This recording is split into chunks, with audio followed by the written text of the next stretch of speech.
بسم الله الرحمن الرحيم.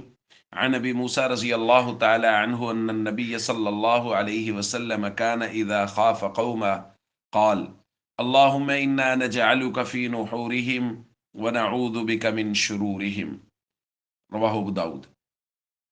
حضرت ابو موسیٰ رضی اللہ تعالیٰ عنہ بیان فرماتے ہیں کہ نبی کریم صلی اللہ علیہ وسلم کو جب کسی قوم سے کوئی اندیشہ ہوتا تھا تو آپ اس طرح دعا کرتے تھے: اللہم انا نجعلک فی نحورہم ونعوذ بک من شرورہم، کہ اے اللہ ہم تجھے ان کے مقابلے میں کرتے ہیں اور ان کی شرارتوں سے تیری پناہ میں آتے ہیں۔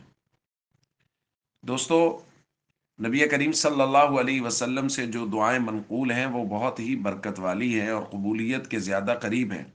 اس لیے جس موقع پر ضرورت ہو کوشش کریں کہ جو معصور دعائیں ہیں، منقول دعائیں ہیں، ان کا اہتمام کر لیں بطور وظیفہ کے، بجائے اس کے کہ عاملوں کے پاس چکر کاٹیں۔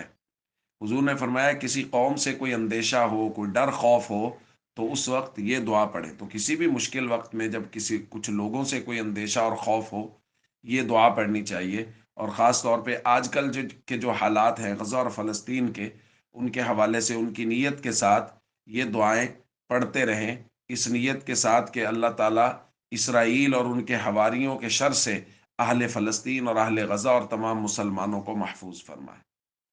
السلام علیکم ورحمۃ اللہ وبرکاتہ۔